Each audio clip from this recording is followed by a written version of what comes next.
Hello. Welcome back. It's so good to see you all again, or your names at least. At least I know that you are in class. And it has been a whole 7 days since we have been together. So I feel like we went on like a summer break or something. It feels longer than a week for sure. And I had to like catch myself a couple times. I'm like, oh, yeah, am I supposed to be in class? It just felt so natural to like open up the Zoom. And I was like, nope, they are all enjoying something other than listening to me talk for an hour or so. So, with that being said, I had to, know what you all were doing this past week. So, I popped in this mid study survey and I was taking it from another one that I had. And I was like, good grief, Elena, get it together. So that's why it says copy. So I'll go ahead and just end the poll so everyone can see the results of what everyone else did over the mid study break. So it looks like a good majority of you all studied, right? It's in its, um, I would say, sentence of mid study survey or the phrase mid study survey. So study is in there. So if you studied, right on.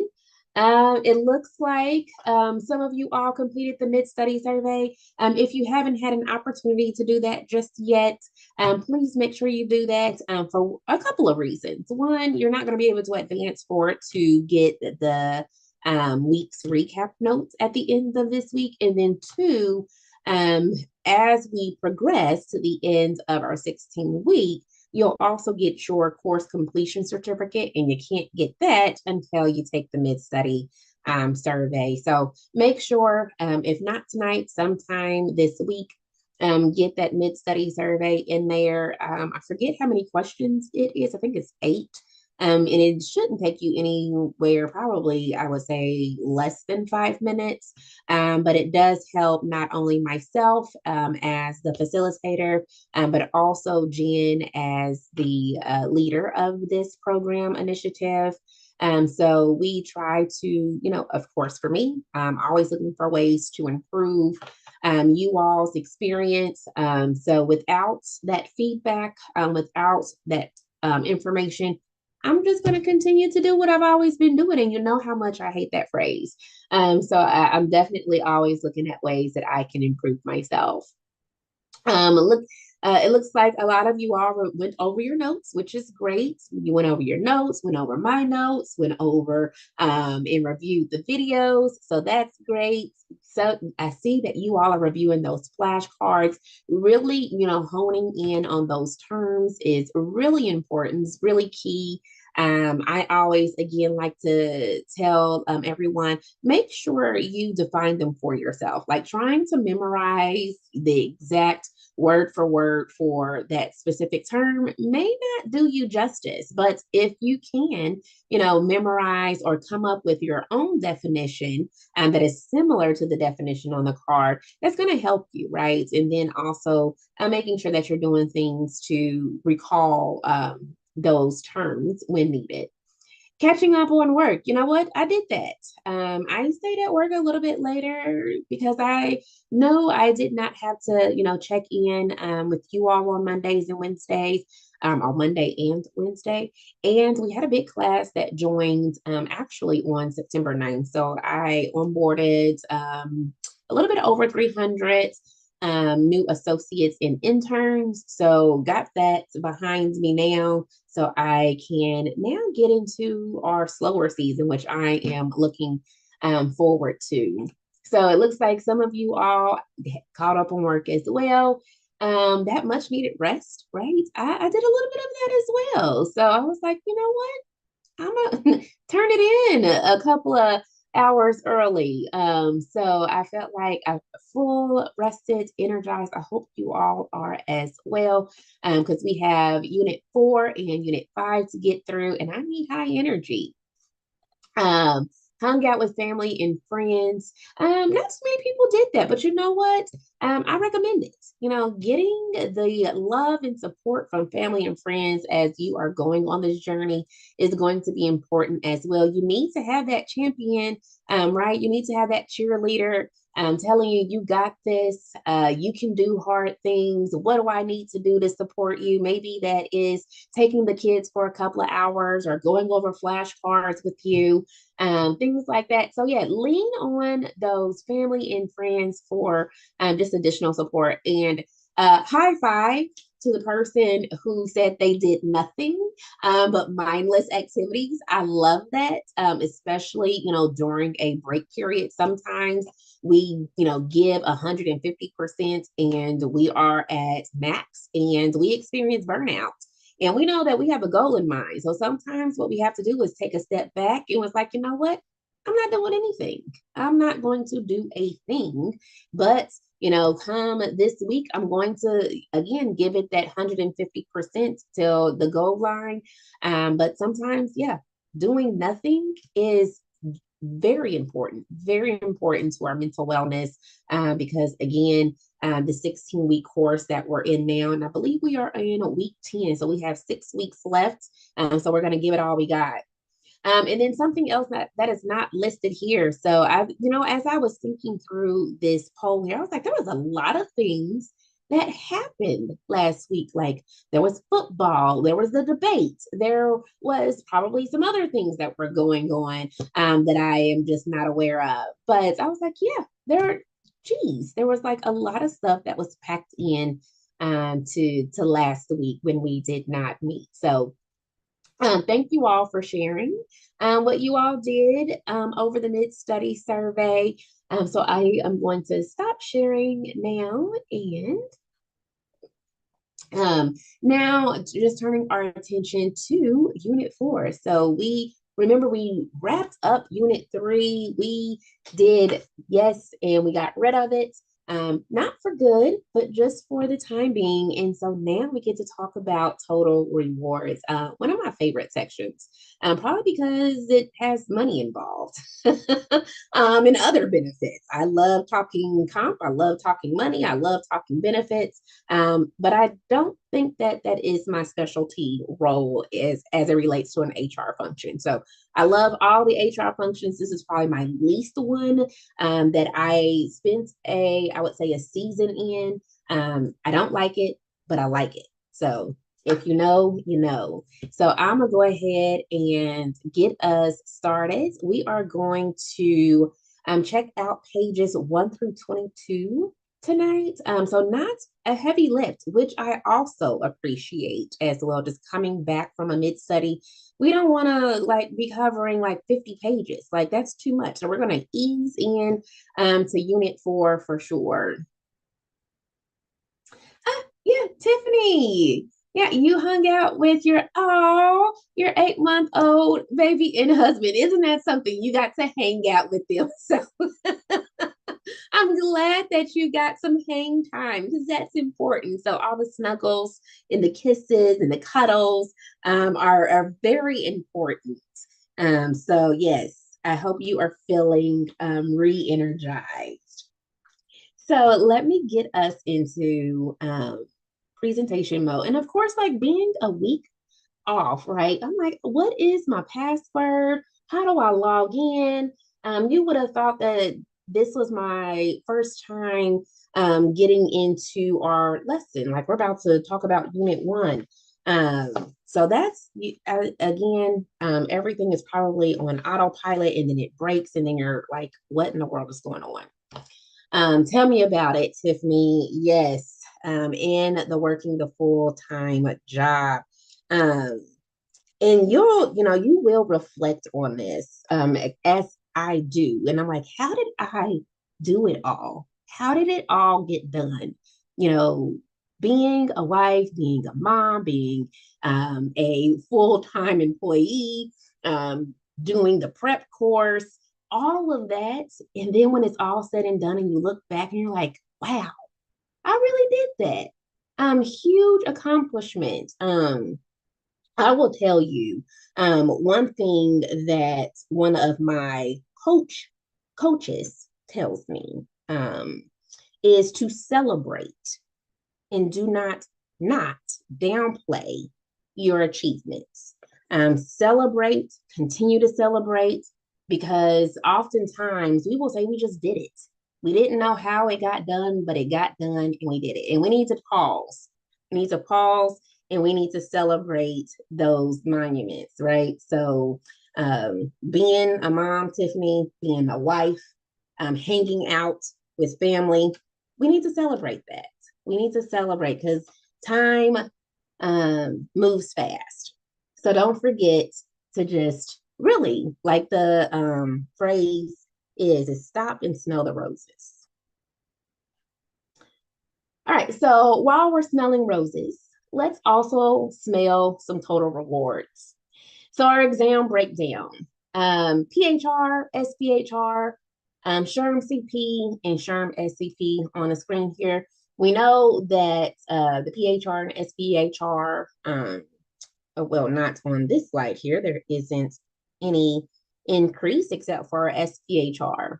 But as you can see, effective March 1st, this did increase. So we might want to take, just a little bit of a slower pace when you go back to review your studies over Unit 4.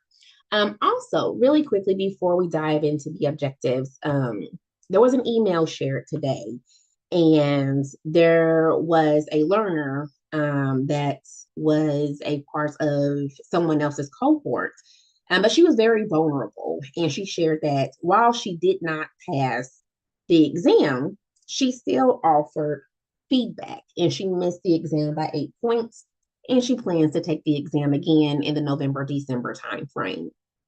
So I applaud and I really admire people, because we are again faced with challenges. And when we get a setback, that really defines who we are. Are we going to be defined by our setback? Are we going to challenge ourselves and have this comeback? And so this person didn't really sit in her defeatedness or her sorrowness, but she shared her perspective and she's determined to get this certification. And she shared, which I will share with you all in the recap notes, just some takeaways. But she did share that she was not prepared to take the exam at a proctor center. And so that is what I think set her off, or what she shared that set her off when it came time to take the exam. And I'm not sure if Jen has had that boot camp just yet as one of the tutorials, but there is a key differences, I will say, with proctoring at home and proctoring at an on-site center. I am going to encourage you all to do a proctor center that is off site from your home office and going in. With that being said, now there shouldn't be a sticker shock or any jump scares per se, but they are going to, I will say, what's the word that I'm looking for? Be all up in your business. I can't think of the word, but they are going to be up in your business. They're going to make you turn your pockets inside out. They're going to scan, wand. They're going to do all of that TSA. They are pretty much TSAing you when you go to an on-site proctor center. So be prepared for that. You're not going to be able to take in any food or drinks, just like in TSA, right? You're going to have to leave your bags either in a locker or in your car, or just don't bring them at all. So just be prepared for that. You cannot take a break on your own. If you need to use the bathroom, you will be escorted. So that's a little bit different, because after you go through TSA, you can pretty much move around as you please, but not in a proctoring system. They have a very high sense of compliance there. And they want to make sure that they don't put you or anyone else in jeopardy of any fraud happening on site. But we'll talk more and more about proctoring as we get closer to the end of our 16 weeks. But yes, Alexandra, it's not intense if you know what to expect, right? So the very reason why you're going through this 16 weeks, the very reason why I will share from my own personal encounter, I would say, with certification, and as well as just some best practices, which you have already read as a part of your notes to proctoring, because proctoring at home really is no joke as well. My husband had to go through this with an insurance exam a few weeks ago, and he was so frustrated because, again, they did not set him up for success. So he did not know what to expect when it came time for that proctor to come on screen, and she was asking a million questions, and almost to the point where he was not going to be able to take his exam because he was not answering the questions the way that she wanted him to. So again, we will talk more about proctoring, but right now, well, let's get into how about some total rewards. So our objectives is to identify the alignment between an organization's compensation strategy and the organization's overall strategy. Hence, the word here is strategy, right? Unit 1. And then we'll differentiate between some financial and non-financial rewards. And so, and I'm gonna throw a slide up here that you'll see, but a lot of times we get confused with what is tied to a financial reward versus a non-financial reward. And then as we roll out of this section, we will define the three wage decisions, which will actually lead us into the second portion of tonight's section. All right, so right out the gate, total rewards. And what do those rewards look like from a work perspective? And excuse me. And like I mentioned, a lot of these you'll probably think of as non-financial, but they're actually financial rewards. And when you think about non-financial rewards, so as you can see, we're talking about like the job content or the environment itself. Those would be considered those non-financial compensation rewards. Being able to work from home is a non-financial compensation, I would say, reward. Obviously, wages and salary, those are going to be your direct pay. Those are the things that, hires look at immediately. And then they start exploring some other benefits. And so that is truly what makes up that total reward package, right? So when we are interviewing and they ask an inevitable question of what is your compensation, you shouldn't be giving compensation directly related to wages or salary alone. You should be giving your compensation to not only direct pay, but incentives.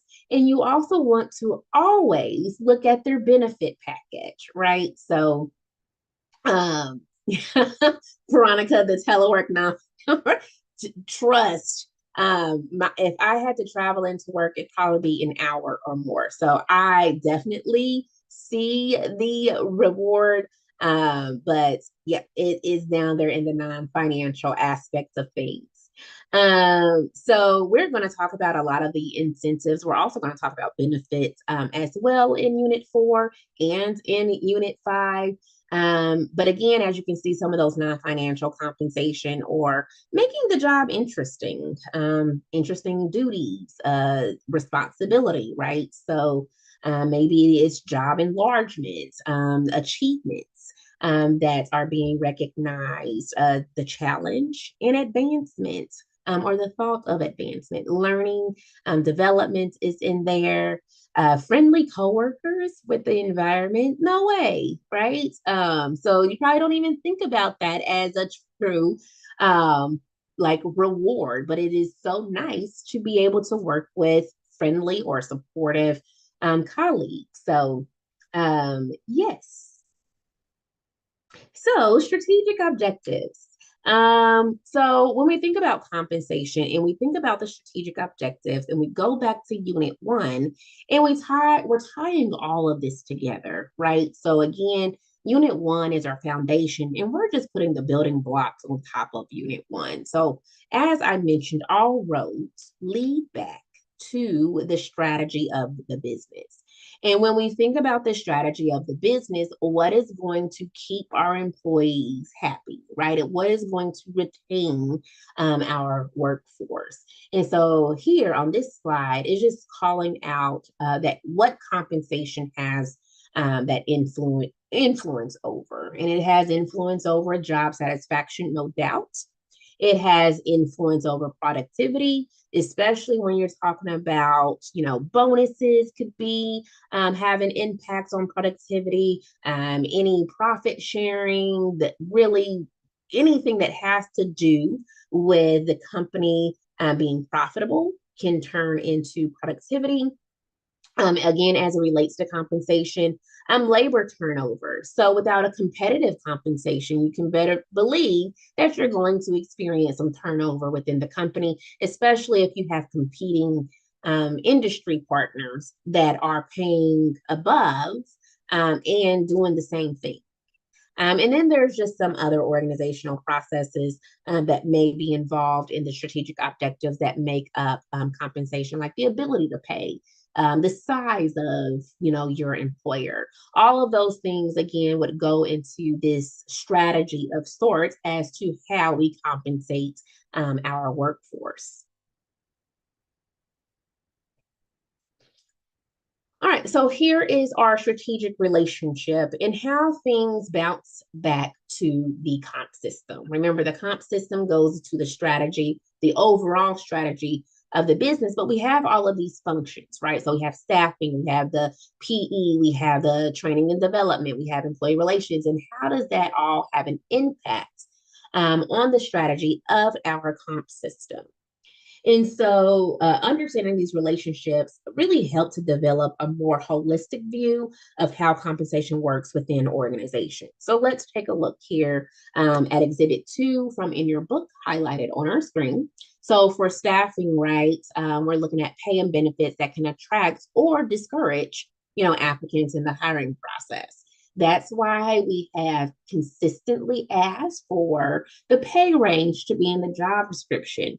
If we go back to unit two, when we talk about yield ratios, right? If we're posting our salary in the posting itself, well, what are we doing? We're probably going to weed some people out for sure if what they're looking for is not within the salary range. So your pay and benefits, again, they're going to attract or discourage who you're looking for. So as you can see, the availability of potential employees and labor market conditions influence those pay as well as benefits. Now we look at P&E, so that performance evaluation, pay incentives influence performance levels, and wage levels can bias the evaluation process. We just talked about performance evaluations in our last unit, and we talked about several different ways to roll out a more systematic process. So we, have reduced bias in our performance evaluations, but they still exist. And here, performance evaluation should be a significant determinant of individual compensation, right? So we want to reward our best of the best, and we probably want to performance manage the ones that aren't doing so hot. So our performance scale, I should say, as it relates to the comp system, allows us to have that differentiating factor on if we're going to give 10% to our 5 stars and we're going to give 3%, to some lower level ranking stars, and maybe 0% to people, again, who we probably need to performance manage out of the organization. From a training and development perspective, pay incentives can stimulate interest in training and reinforce the development of new skills, right? So we always want to think about, what motivates our learners to learn. That gamification, the reward and recognition, how can we insert that into training and development to, again, stimulate that interest? So again, higher skill levels should lead to higher levels of pay. right? So that's a great influence. You take the training, you develop new skills, you get promoted, you get more pay. And then from an employee relations perspective, inadequate or inequitable compensation creates dissatisfaction, union organizing, and grievances. And I would say not compensation alone will create this, but compensation can, or lack thereof, can create dissatisfaction, that union organizing, an uptick in grievances for sure. And so, how can we combat that, right? So, the pay rates and benefits may be negotiated with employee groups or a labor union. So, we haven't talked labor just yet, but we will in Unit 5. But it really comes down to ensuring that we have, safe working conditions. We have equitable pay for our union employees. So, we decrease, again, union organizing and grievances.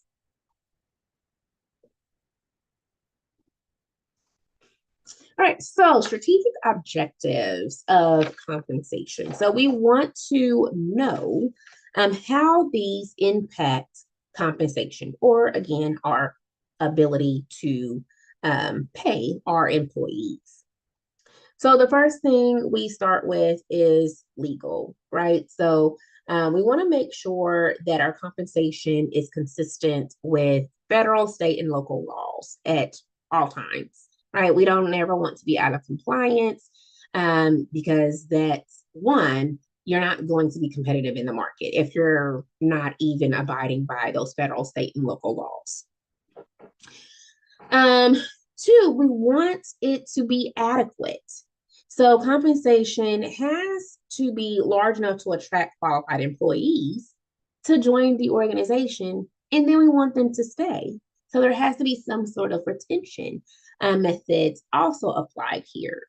So now, from a legal aspect, right, federal, state, local laws, all of that's taken care of.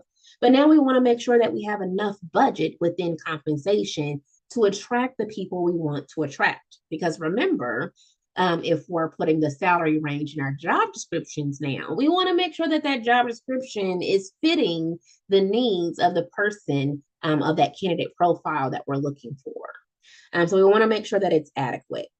We also want to make sure our comp is motivating. So again, we want to make sure that it is meeting our employees' needs, because if it's not, they're going to leave. So this also plays into retention as well. And we're not, again, talking about just the base and the salary. We're talking about any of the bonuses. We're talking about benefits. We're talking about those non-financial rewards as well. We want to make sure that that entire package is a motivating factor for our employees to stay. Of course, we want to make sure that the compensation is equitable. Employees need to feel that they are valued.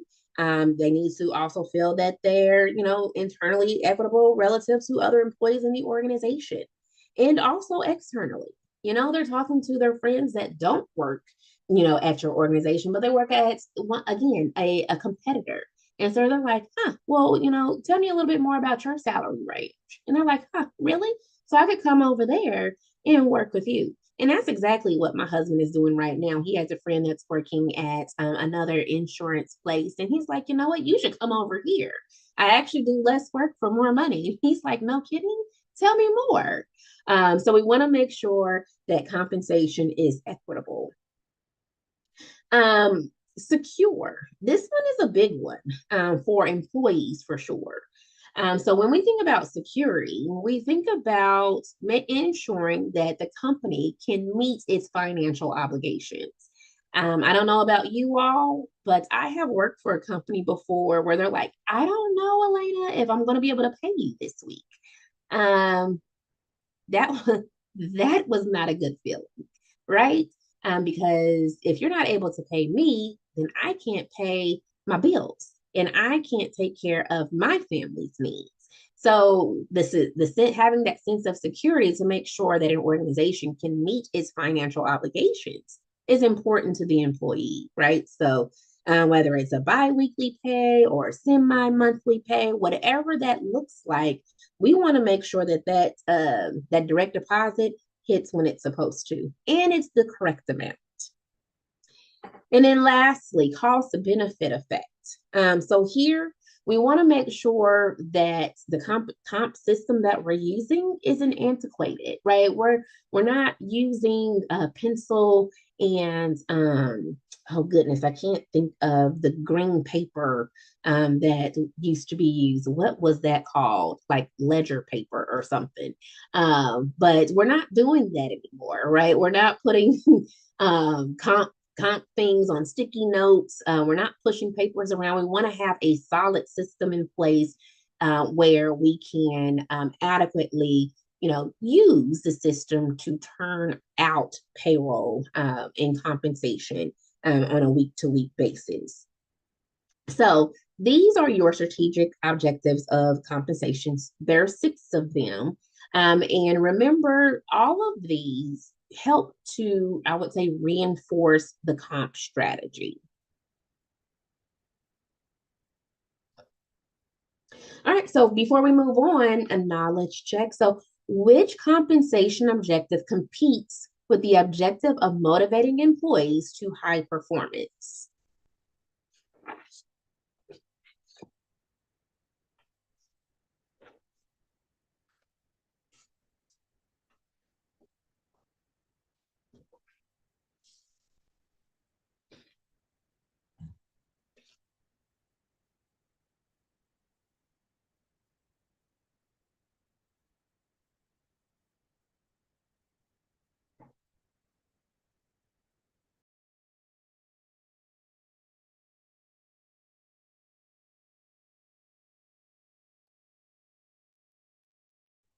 I love what I am seeing in the chat on the first day back from a mid-study week mid-study week. You all said C. C is the correct answer. Now, because my other learners that I have given this question has never been unanimous, you have to tell me what the secret is. What was a giveaway for you that led you to C? This one here is usually all over the board with my previous learners.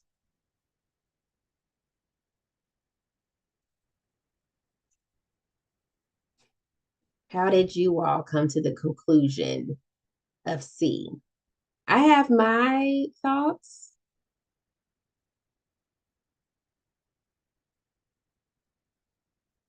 All right, Jessica's like, she's looking for the answers as well. Anna says equal pay.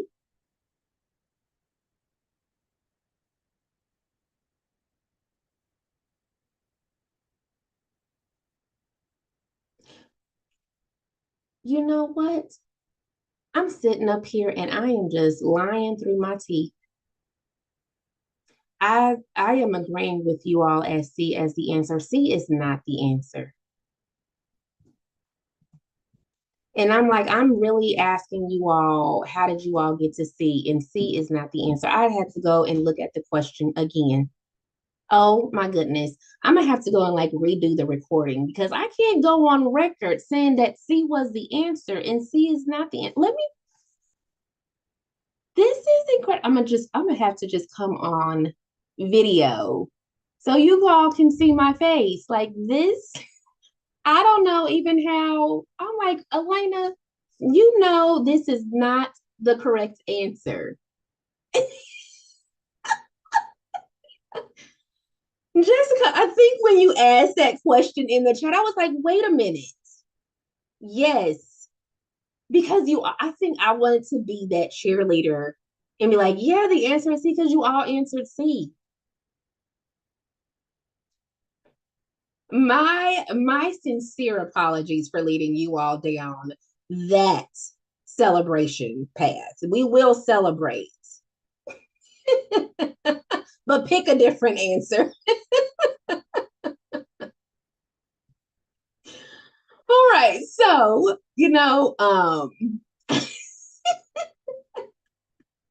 charge it to my head and not my heart, please. I would never lead you all astray. But Okay, Jessica says you can't really back it up. I am actually going to go up to Veronica really quickly. Veronica, you said A.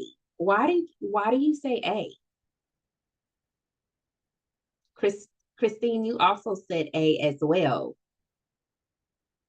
What is making you select A? Because you know it's not C.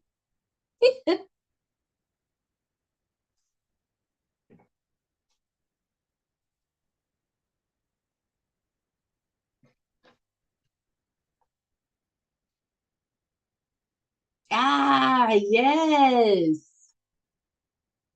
Yes, both Veronica and Christine. Yes, yes, and yes. So A is the correct answer. So yes, Tiffany, that is so true. So let's read this question again. So we're talking about a compensation objective that is competing with motivating employees, right? What motivates employees the most? Their money, right? Um, and we'll say top number one is going to be their wages and their salary, right? No doubt. So what is going to compete with that? And you're right, the security of making sure that they have those predictable wages, right? Um, they right, Veronica, you are putting your trust in them to pay you for the job that they offered you to do, right? Getting paid on time is very important. So A, secure is the correct answer that competes with motivating employees. Now, I will tell you why C isn't the correct answer. C, right, is making sure that we are equitable. And we will talk about equity as we progress in Unit 4 and why that challenges us. But right out the gate, that probably is not going to challenge us initially. What is going to motivate us is that we get that direct deposit and that hits, again, every other Friday or the 15th and the last day or the first and the 15th or whatever that and how that pay system is set up. But C, I would say, would run a very close second. Most people, from a legal aspect, if it's, they're not going into their first job, a lot of the federal, state, local laws really aren't applicable. Maybe if you're non-exempt, you want to make sure that you are in or hourly, making sure that you have that overtime set rule set up for you. May come into question. Not always, and then that cost benefit effect, right? A lot of times employees don't care if you are paper pushing, just as long as they get their direct deposit when they're supposed to get it and it's the correct amount. And so that's why D would not be the best answer here. Really, any of these could fit, but we want to know the one that would motivate employees to that high performance. And again, that is going to be the security of their check each and every time. Yes, Veronica, and clearly I have read this now. I'm going on 4 years here with HR.com, and this is a standard question. Some of the questions do get updated, but this one is standard. I am not even sure why I had a memory lapse. So again, apologies for that, but hopefully that clarified why A is the correct answer for this slide.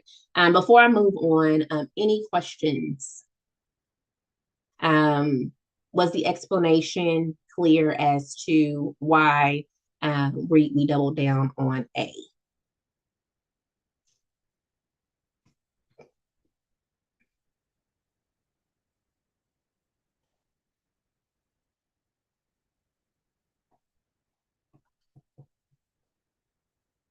All right, I am going to continue on and I'm going to do my best not to have any of those flubs as we continue on tonight. All right, labor markets. So before we get here, just in your book, it does cover some things that we do not have in slides. So it does cover like the ethical considerations in compensation. Again, this kind of goes into like the strategy. So when you think about legal or equitable, that plays out in these next couple of pages, again, that we do not have a slide. The wages versus salaries is also mentioned here as well. So try to think of when you're going into the exam and you have questions that are related to compensation, lean in on why you are going a wage versus a salary, or why you have a salary exempt versus a salary non-exempt or an hourly person, and why you would be paying them differently. Typically, the answer for that is going to be their skill set, right? Or maybe their education or their experience. So that's probably going to be your number one reason why there's going to be pay fluctuations.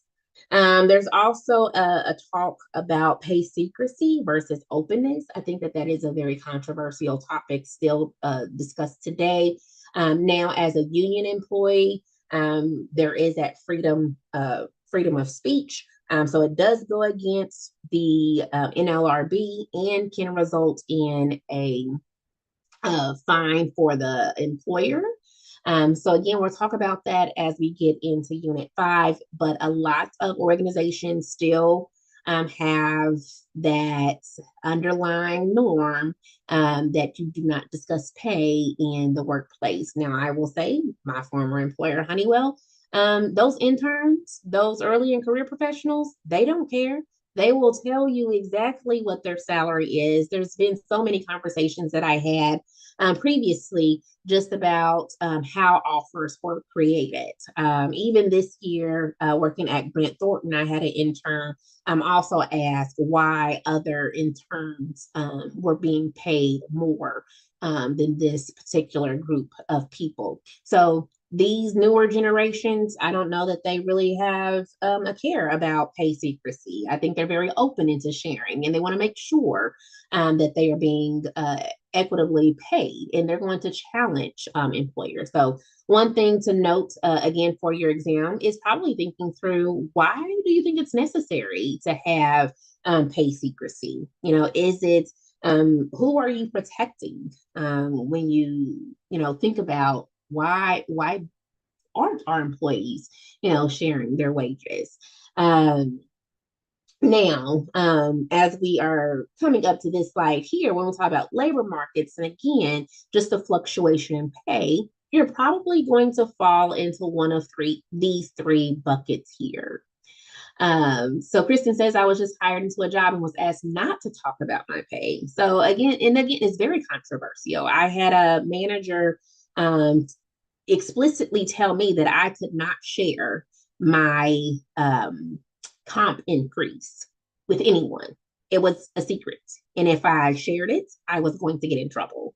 And I just was like, you know what, that doesn't really sit so well with me, because again, what are we hiding here? So if there's some equity issues, let's expose it. Let's right size it. Let's do what we need to do. But I really didn't like, that didn't sit well with me.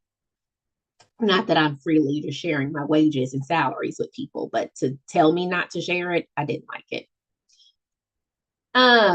But labor markets, they're going to have a fluctuation, right? Because we have blue collar and our non-supervisory white collar. Those are going to be your people that are out in the environment. So, construction, machinist, your journeyman, your again, people that are working in these blue collar style jobs.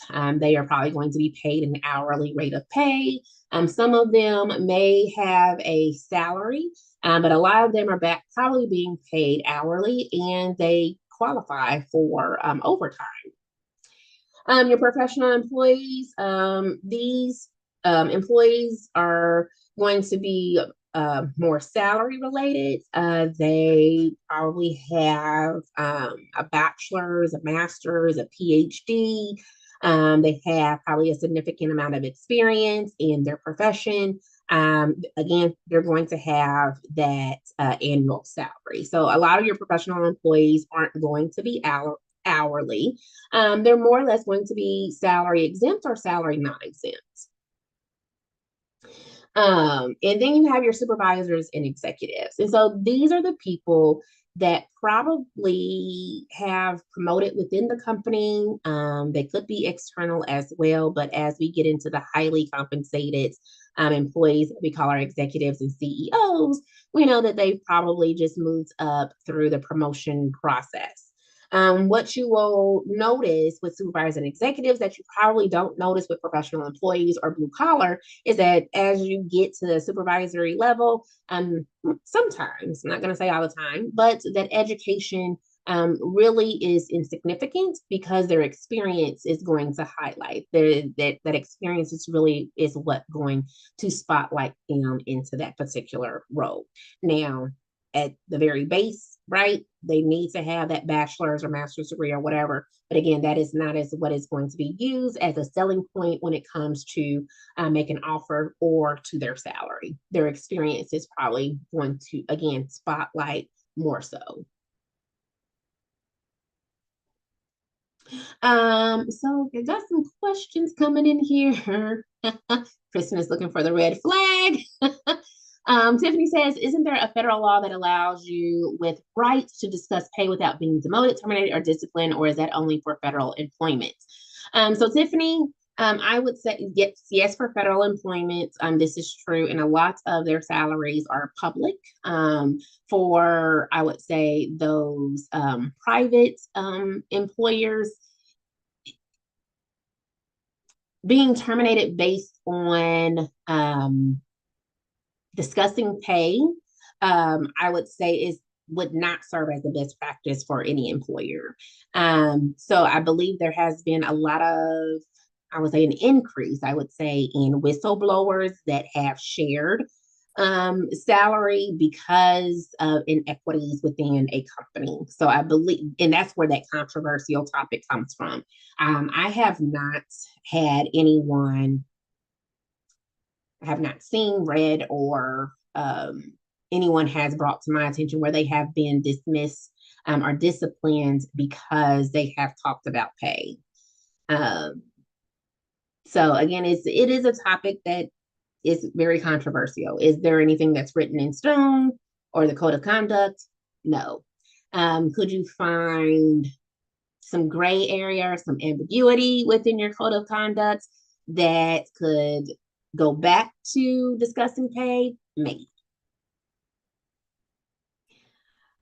Gemma says, can you please review the difference between exempt and non-exempt? So we actually will discuss that as we go further into Unit 4, but basically it is how you are categorized with your employer.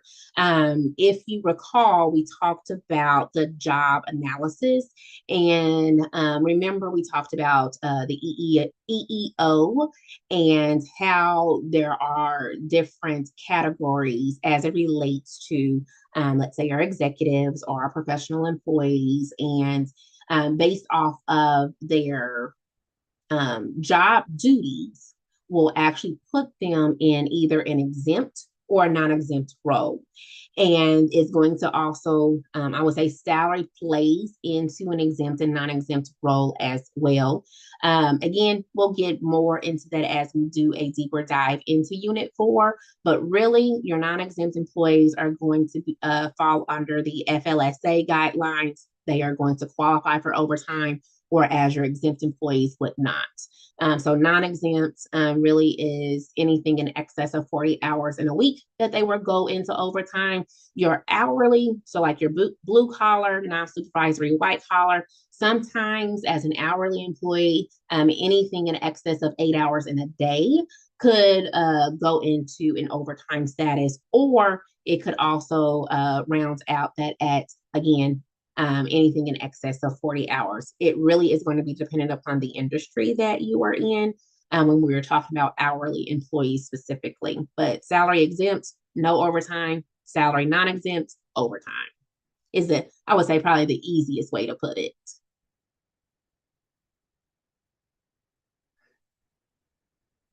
Yep, and Kristen, yep, there are actually 3 exemption statuses, very specifically. So I don't want you to get confused, and probably 9 times out of 10, you would not see this on your exam. but there is salary exempt, salary non-exempt, and hourly employees. So like for example, a blue collar, you would not call them or classify them as salary non-exempt. You would just classify them as hourly. Again, these are going to be your uh, manufacturing employees, your construction employees, those types of employees.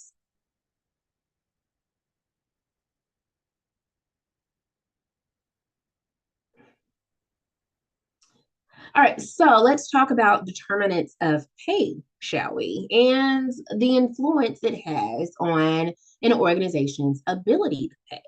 So, with excuse me, with that being said, as you can see, there are several factors that go into play here. So, if you've ever worked in compensation or you've ever had to work up an offer letter, you know that there are just certain things that go into the makeup of an offer. I mean, you can't just grab a dollar amount out of the air and be like, you know what, that's what we're paying that person.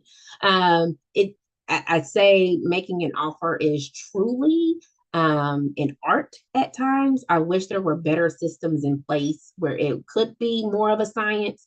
But again, all of this is going to factor in the organization's ability to pay and recruiters' ability to create an offer.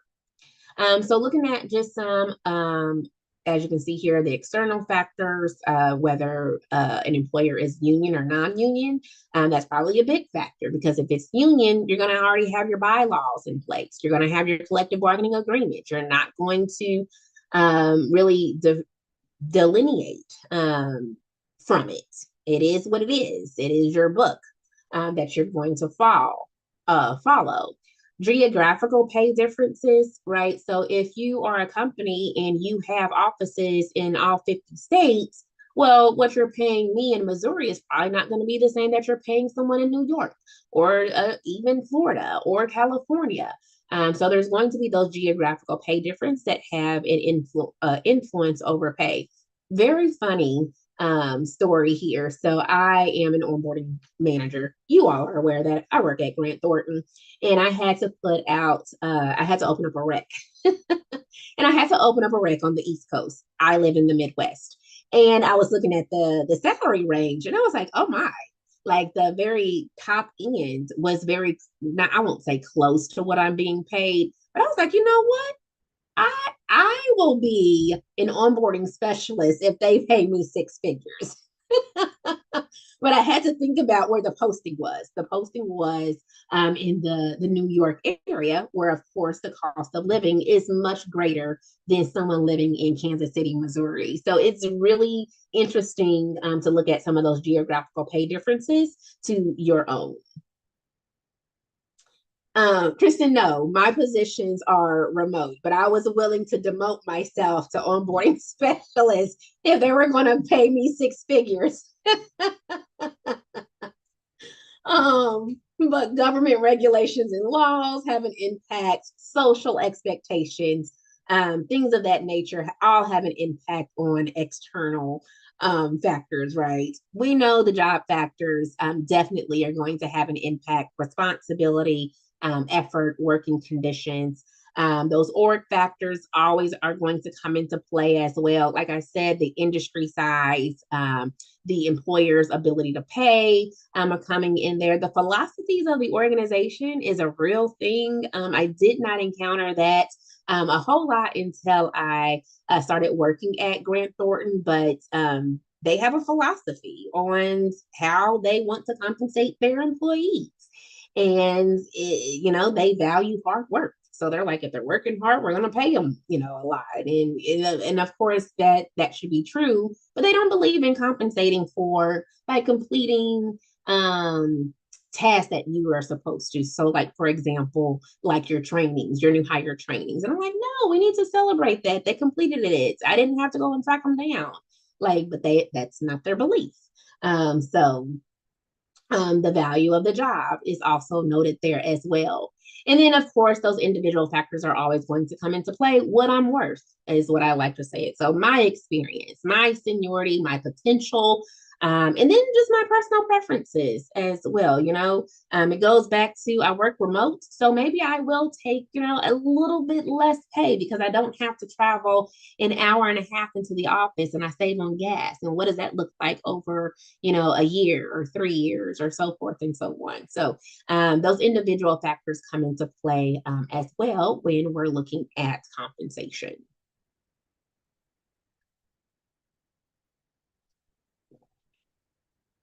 Kristen, you thinking about putting the app in? So as we are rounding out this section here and getting into our final one for the evening, let's take a look at our wage decisions. So our wage level decision, what I like to just call this is the wage survey. It's the easiest way to remember it. Wage level decision equals wage survey. That is it. And so you're asking yourself, really, how do our wages compare with the wages of other companies? And that's companies, period, not just necessarily within your industry, which you would want to narrow it down possibly to your industry. But again, wage level is wage survey. This next one here, if I get my mouse to work, let's get it. Wage structure decision. So this so this one is how much does one job pay relative to other jobs in our company? The key word here is relative. So these are not identical roles here. We're not talking about an onboarding or an onboarding specialist and a senior onboarding specialist. Those are relative jobs. They're not the same. They're not identical. So there should be a fluctuation in pay there, right? So that is the wage structure. So how much does one job pay relative to other jobs in our company? And I would just say relative, similar. And then this last one here is that individual wage decision. So how much do people performing the same job get paid relative to each other? So now we're talking about that identical role. Onboarding specialist. I have 6 on my team. I have 6 onboarding specialists. I have 1 senior onboarding specialist. So now we're talking about again, identical onboarding specialist to onboarding specialist. And what does that look like from a wage perspective? And we're, again, comparing wages. Now, you're taking all of this into account, and now we apply that across our geographical locations. All right, so before we get into our second set here, answer this one for me, and I might get it right as well. So when receptionists compare their pay with the pay of typists to decide whether it is fair, this compensation is related to the blank decision.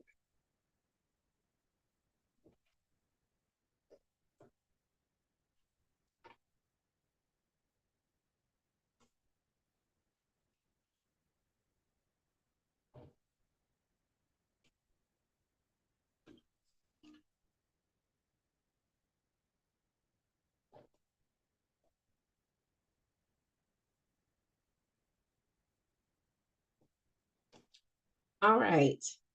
Good deal.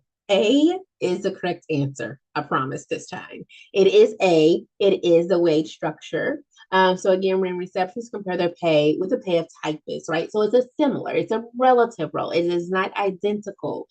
So that is when we throw in the wage structure. So absolutely good job. A is the correct answer. All right, so now let's talk a little bit more specifically about the wage level decision. All right, so we'll define the wage level decision, which we kind of just did just a couple of slides ago. And we will identify factors affecting the wage level decision. So, establishing the wage level, like, why is this even important? And why can't we just pay people whatever they want, whatever they're asking for, right? We should just pay them. So one of the reasons is we want to attract an adequate supply of labor, right? So we go back a few slides, we know that it's important to attract, motivate, and retain, right? And so if we're not doing that, then we're not going to get the people that we need, and the people that we have aren't going to stay. So we want to be able to attract an adequate supply of labor. We want to keep our present employees reasonably satisfied with their compensation. So it's like we want to make sure that they have something to look forward to, right? We want to continue to every now and again, every year, right? Give them a merit increase. We want to give them some bonus. We want to again influence them to stay. So we want to make sure that they are reasonably satisfied with their comp. And then lastly, we want to avoid a costly turnover, right? So these open enrollments is about to start. And I believe our benefit team said that our health benefits were increasing. That might create some turnover, like especially if you're not giving us, some money in our bonus or at the end of the year, or that merit pay needs to increase a little bit, we could experience some turnover. So that's why it's very important to establish the wage level because, again, what are we doing? We are doing a SWOT analysis external and we're doing a PESTEL analysis internal. So how is this going to affect our employees, right? When we have open enrollment here in just a few weeks and they hear that their health premiums are increasing. So all of that is taken to an account when we come from a strategy perspective. All right, so factors influencing the wage level. So we do have the management policies and preferences that are listed here. We also have unionization, the org size, and again, the ability to pay. So when we talk about management and policies and preferences, because I feel like we haven't talked about that yet, but here, organizations make a choice to pay as sales market leading, or at midpoint, or lagging. Unfortunately, there are some employers that are on a lag, like they are not even paying at midpoint. So they are probably expecting to have high turnover, or they're expecting to only have their, employees for a year because they know they're going to come here, they're going to get trained, and then they're going to leave, and they're going to get, higher pay, and things of that nature. There's also your industry partners that are leading the pack, and they, again, your midpoint employers also know this to be true that, hey, we're going to get them in here. They're going to be good for a couple of years or so. And guess what? Garmin's going to pick them up because Garmin, everyone knows that they are leading partner when it comes to compensation and benefits. And again, you go back to the strategy and you strategize on how to motivate and retain your employee. What can you do differently to retain your workforce? Because we know that Garmin is leading the pack and their comp is unmatched and we can't match it. So what are you going to do differently? Org size, we know the bigger the organization, the ability to pay is there. Your small, mid-size, not so much. That has influence over the wage level. Unionization, we talked about that a little bit, whether an employer is union or not. It kind of, again, is set in stone with that collective bargaining agreement, what you're going to pay. But there's also a lot of factors that go into that as well that, again, we'll talk about in Unit 5. And then lastly, the ability to pay, that productivity. So our employees work, they are productive, they help turn a profit. That helps us, right? The bottom line, to pay. Right? We always look at the end of the year. Well, how well did we do in the fourth quarter? Right? Is going to determine merit increases. Is going to determine bonuses. So again, just the overall productivity of the company. Right, wage surveys. Remember, wage surveys, right, is the key word that we're looking for when we're talking about wage level decisions. So your exam may say wage level decision. You're like, oh my goodness, what is that? It's just the wage survey. And that wage survey is what is sent out to your competitors, to your industry partners, to others as well. And what that allows the company to do is bring all of that data in-house, right, to analyze. And that's how you determine, that people I shouldn't say people, but employers within your competitive environment, remember the five forces, in what, again, are they paying at above? Are they paying at midpoints? Are they paying below? So this kind of gives you an advantage, a little, peek behind the curtain to see what other employers are paying. Now, the data is scrubbed, so you're not going to be able to see, who is paying what, but you can infer. And of course, you probably have the ear of people that work with these other employers and what they are sharing as well. Now, there are three types of surveys that your comp team probably selects one of the three of these, and they work off of it. The first one is the government survey. This one is the easiest to get because it's free.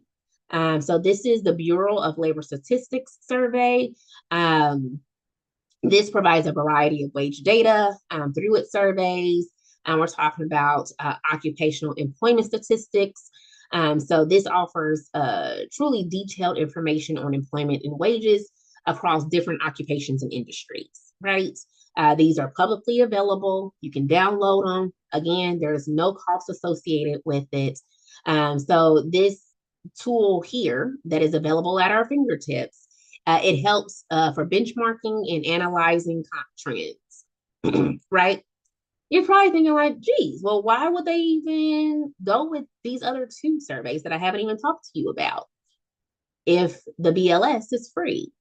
Well, the BLS is free. However, when it comes to your exam, you may be questioned as to why wouldn't an employer just use that one? Well, timeliness will come into play. So if you're trying to do a salary survey for 2024, you may not have the most up-to-date information because this is only done annually. So once a year. And it is probably not on the same timeline as you would like for it to be. Specificity. So this data is going to be very broad. Is going to probably, how you look at data sometimes and it doesn't give you the full story, right? So it's not going to pick up on any specific nuances or certain industries or niche roles per se. You're going to get a data dump, right? There's no customization with the government survey. It's again probably lacks a ton of granularity, so you're not going to be able to even double down on any of the data that you receive. So it's free. It's free, but other than that, it does present some challenges as well. Now, with your private industry survey, this one here can circulate just amongst your industry partners. So it is going to be more specific than the government survey itself. However, this one is a paid service, so you're going to have to pay for it. The book actually does a really great job at listing just some of the survey reports, such as Business Week, Forbes, Fortune, the Monthly Labor Review, that you can actually go out and do a review of some salary surveys. Some of the companies that are used are Aon, Business and Legal Resources, Culpeper, the Economic Research Institute. The one that we use right now is Willis Towers Watson Data Services. Glassdoor is even on here. So there's a lot of, I would say, private surveys that you can use or a company can use. But again, this is going to come at a cost. So we go from free to a cost, then to a DIY. So that company sponsored survey is your DIY. And we know that even if it's done in-house, it's still going to come at a cost, but not an external cost, but an internal cost. So maybe you appoint someone to run the DIY survey. Well, we want to make sure that if we are going to do the DIY route, that we are paying attention to the Sherman Antitrust Act. So I'm going to say that again. It is the Sherman Antitrust Act. Now, I say that because that was actually mentioned in a piece of feedback from a learner that they did not know what the Sherman Antitrust Act was, but they did. So the Sherman Antitrust Act are your four bullet points on page 19. So it says that a neutral third party manages the exchange. So you want to make sure that is again have that neutral party. HR professionals cannot conduct formal or informal salary survey. So you want to get a neutral party that is handling, I would say, the exchange of information. The exchange involves information that is relatively old. So it has to be at least 3 months old, but not older than 18 months. So you have a very specific timeline here or duration of when you can compile this data. The information has to be aggregated, right? We want to protect the identity of underlying sources. We don't want to exactly know that Garmin is our leading, competitor, although we know that Garmin is our leading competitor. And then you want to, of course, want to make sure that you have enough source data, right, to be able to aggregate. So you want to have at least five entities. So again, if you're going to DIY it, low effort, high impact, maybe, maybe not. Um,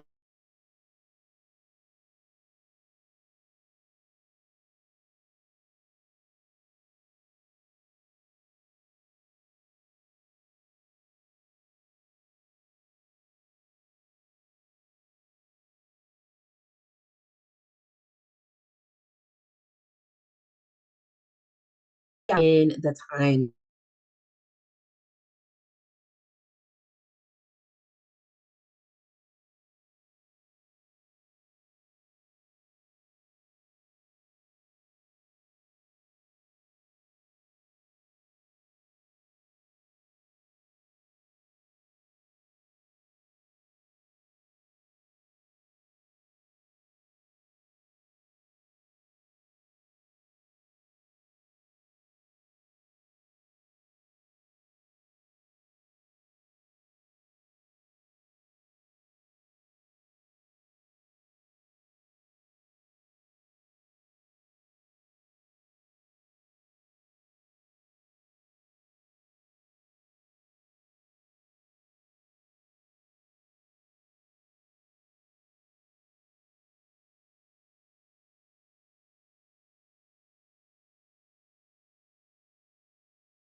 Oh my goodness. Can you all hear me? Yes, I can hear you. Thank you, Kristen. Yes, we're I here. do not know what happened. Yeah, I am terribly sorry. Um, I'm just thankful that I was able to get in, um, and thankful that it did not disrupt the majority of our night as we are coming to a close. Um, but yes, I Zoom kicks me out, and then it would not let me get back in, stating that there was a firewall block or something. Not really sure. So again, um, terribly apologize. But like I said, a good thing that we were wrapping up. So just to kind of recap, right? Types of surveys where we left off. The government survey is free source. We recognize that there are some challenges with that. The private industry is another great option, although there is a fee or a cost assigned to that. And then our company sponsored survey, that is our DIY. And although there's not a true cost associated with it, there, of course, are opportunity costs there with just the challenge of running a DIY. We want to make sure that we are adhering to those Sherman Antitrust Act laws that have been established that you probably would not have to run interference on the government or the private industry survey.